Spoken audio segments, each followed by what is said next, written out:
In the beginning was the void, and from the void a universe was born. Shock waves radiated out, scattering suns, compressing stardust into rock, rock into asteroids. A new planet was formed. This was the Earth 4.5 billion years ago. A fiery crucible of boiling lava, pounded by meteors, wrapped in clouds of steam and poison gases.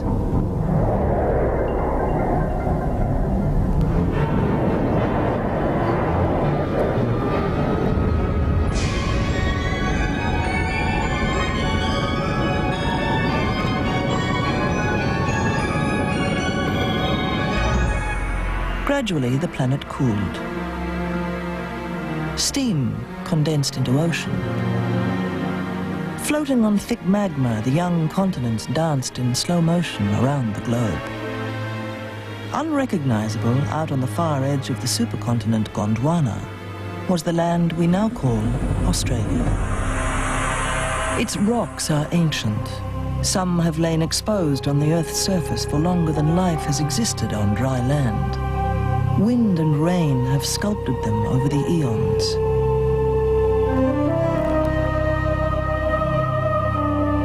Shallow seas have sometimes drowned them.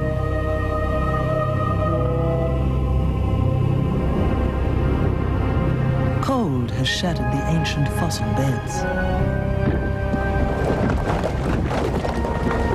So the record of life in Australia is sparse and interrupted. But elsewhere on the planet, the early inhabitants of the primeval swamps have left their bones behind them.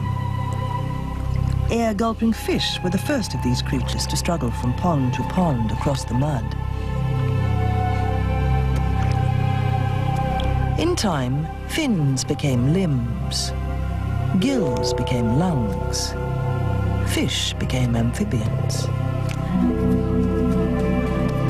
Amphibians gave rise to reptiles. And some of the reptiles, 300 million years ago, arrived at one of natural history's great parting of the ways.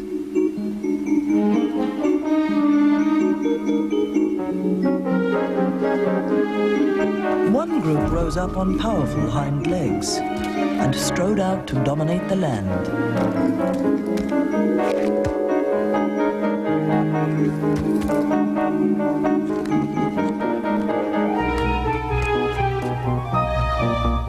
Meanwhile, another reptile had taken a different route.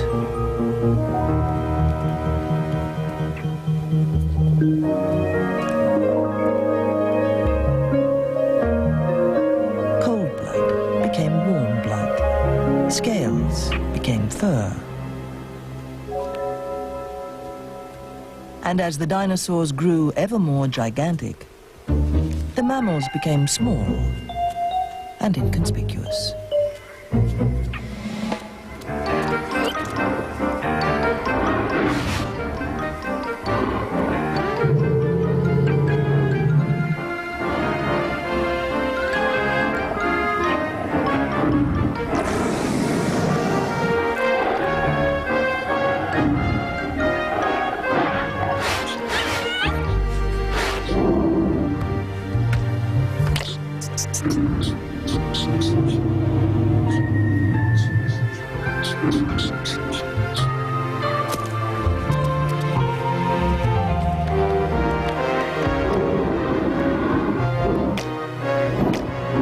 Yet the mammals survived, spreading across Gondwana and into Australia.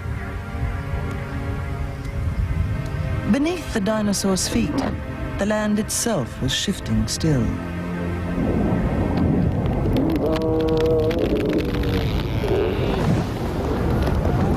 The surge and flow of magma far beneath was tearing Gondwana apart.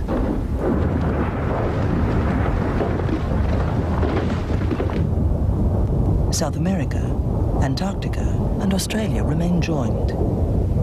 But steep-walled chasms formed at their stretching margins.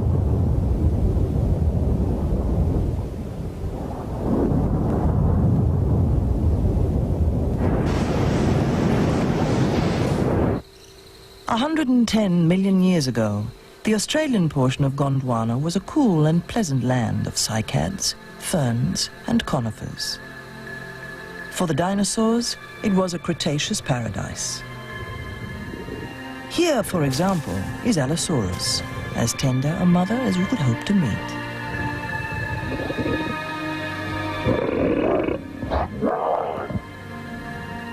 But meeting Allosaurus was probably the last thing the plant-eating dinosaurs hoped to do.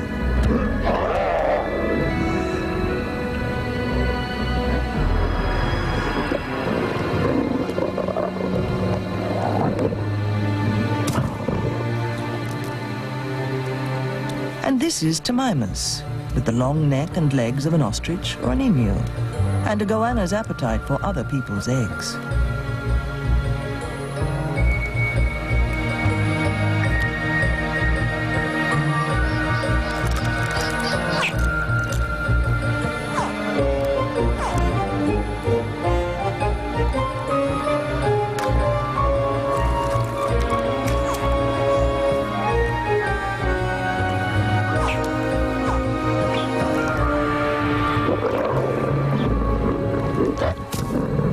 Low-risk meals, and there are high-risk meals. Eating baby Allosaurus would have been one of the highest risks in all Gondwana.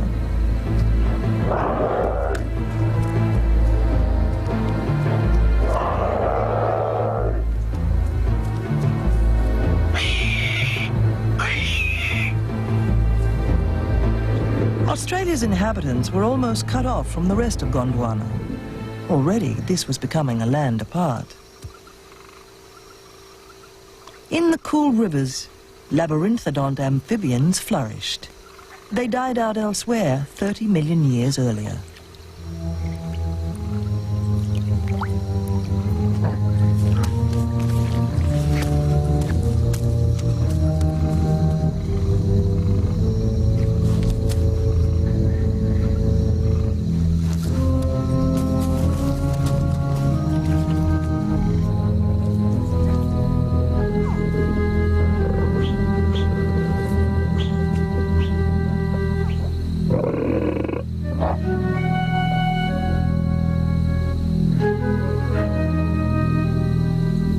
Australia's mammals were even more unusual.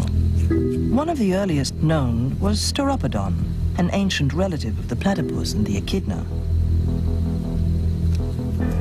Like its reptile ancestors and its monotreme descendants, it lay eggs.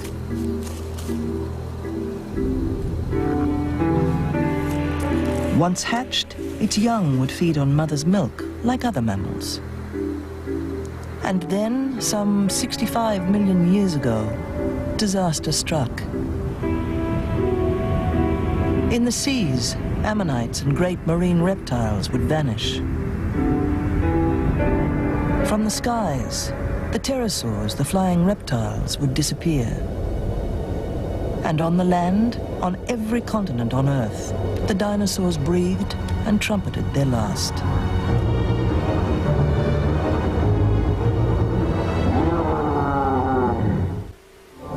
For 140 million years, the dinosaurs had walked the Earth.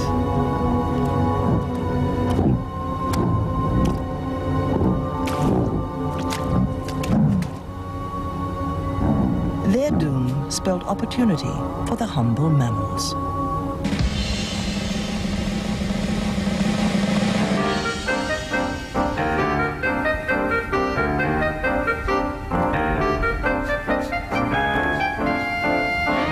They'd survived almost unnoticed beneath the dinosaurs' feet.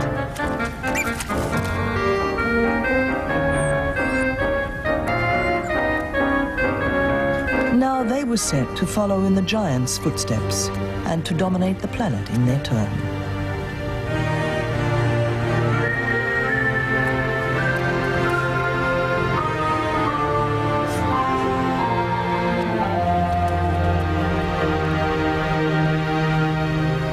The age of Gondwana was also ending. South America, Antarctica, and Australia were finally pulled apart. The widening gap became deep ocean. Strong currents circled the pole, locking the cold into Antarctica. The marsupials of Gondwana were scattered by this continental carve-up. In South America, they would have to compete with invaders from the north. Those animals stranded in Antarctica suffered a grimmer fate.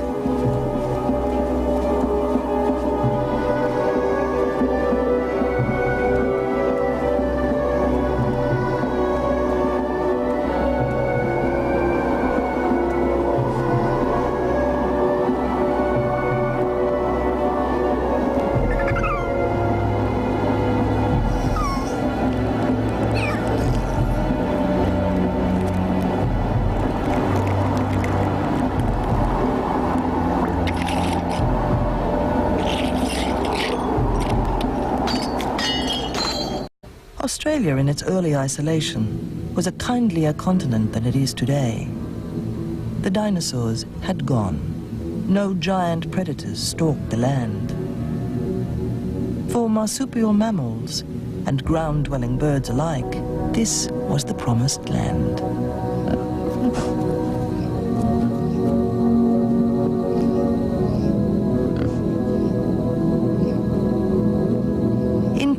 In the rainforest, the sheep-sized Napacaldia grazed and courted.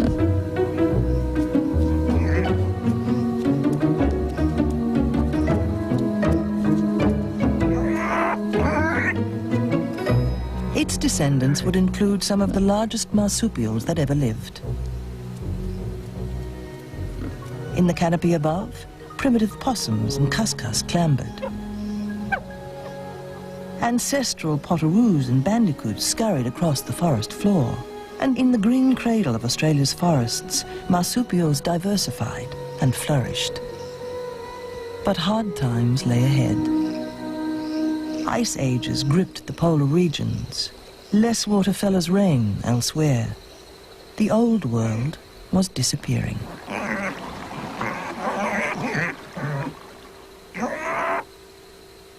A new kind of forest, drier and more open, began to replace the rainforest. And as their habitat changed, the marsupials adapted too. One of Napacaldia's descendants was this hulking browser, Palakestes.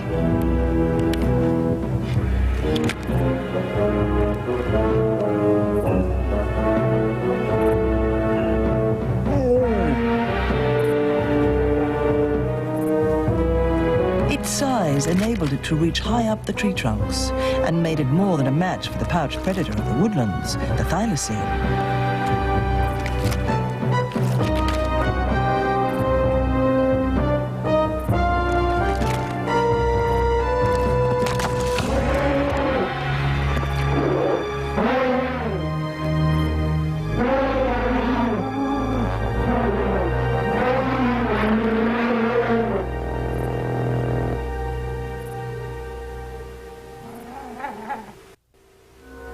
The polar ice sheets expanded. Australia's forests dried and died.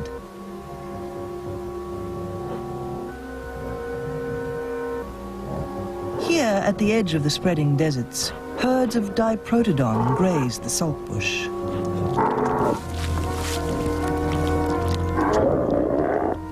These rhino-sized animals were the heaviest marsupials there had ever been.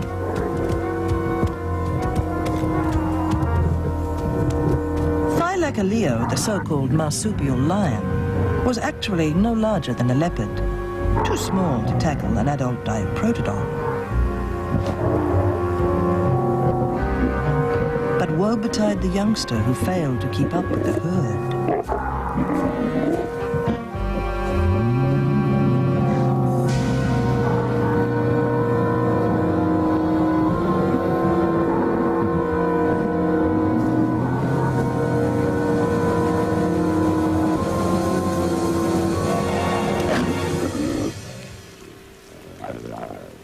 Because Thylacaleo had evolved from plant eaters, it inherited no canine teeth. Instead, it grew stabbing incisors and unique blade-like premolars that could shear through flesh and bone. The largest carnivore of arid Australia was not a mammal, but a lizard.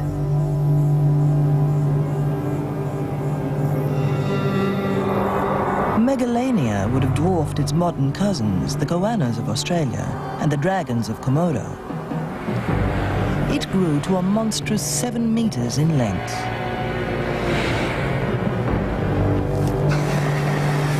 It was capable of sudden bursts of speed and could have overpowered the largest diprotodon. But why waste precious energy to catch your own meal, when by sheer intimidation you can steal someone else's?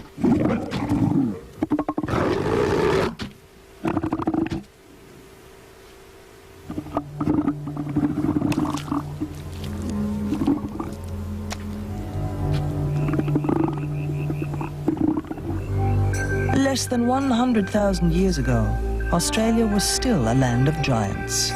Huge flightless birds browsed like feathered giraffes on the higher branches.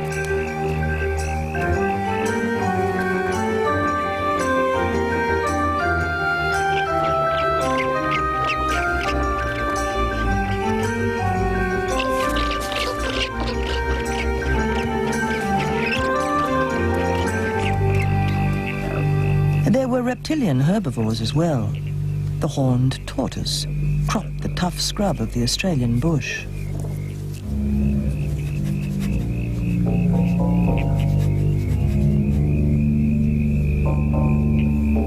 It was well protected, but its most effective defense was its ability to retaliate.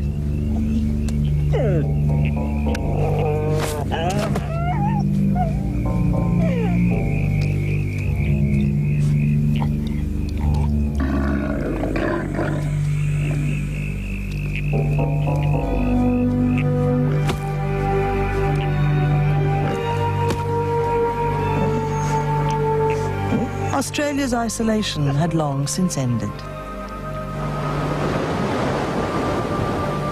15 million years ago, the crustal plate on which it lay crunched into the southern edge of Asia, and the islands of Indonesia became the stepping stones between two worlds.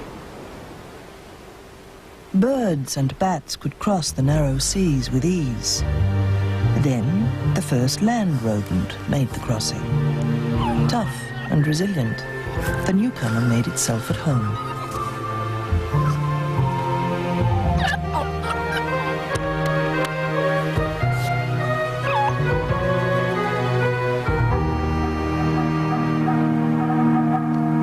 But the next arrivals would change Australia to suit their needs.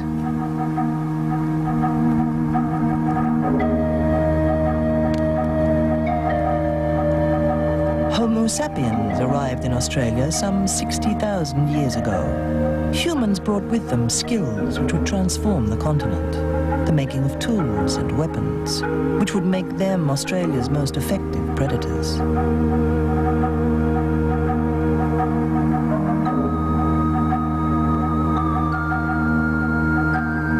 Language and culture with which to interpret their new world and to pass on their understanding to their young. And above all, the mastery of fire.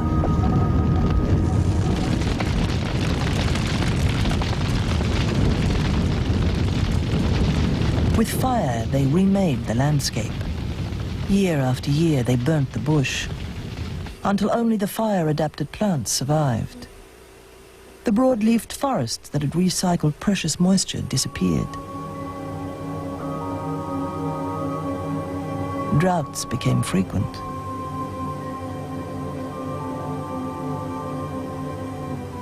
Whether it was fire and climate change or the spears of the new invaders that caused the extinction of Australia's largest herbivores, we still don't know.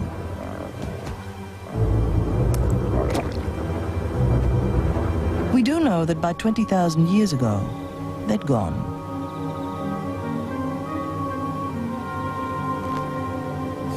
The survivors were the small, the wary, and the swift.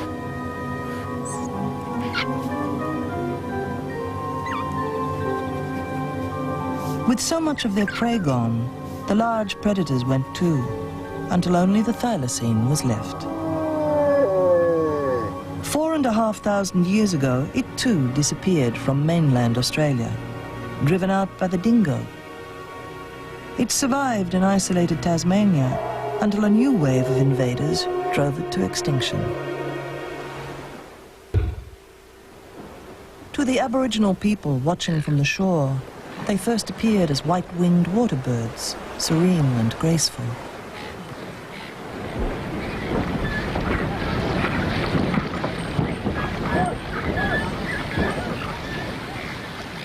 But behind the billowing sails were upright masts and horizontal yards. The new invaders were a people of straight lines and right angles, stone walls and wire fences, money and exchange.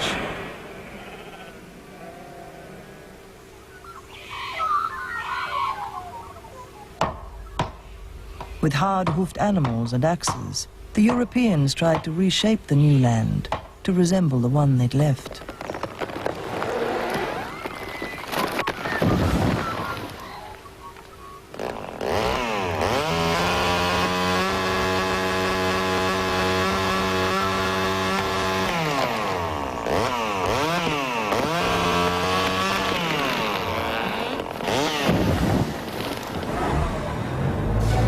More and more newcomers came.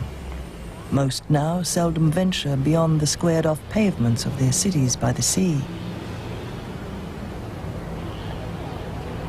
For humans now, a decade is an era, a century, an age.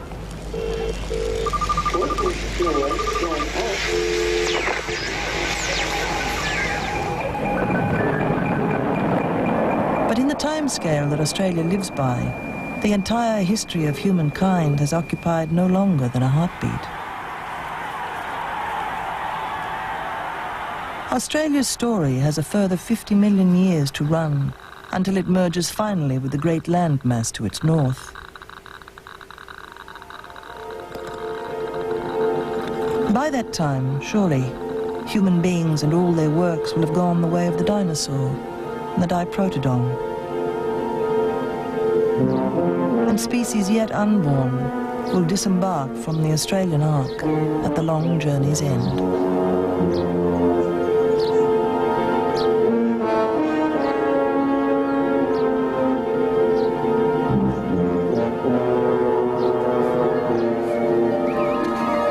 Coming up, Lost Worlds Week continues with some flying creatures you wouldn't want to find in your backyard bird feeder. It's a pterodactyl attack on Paleo World, next from TLC.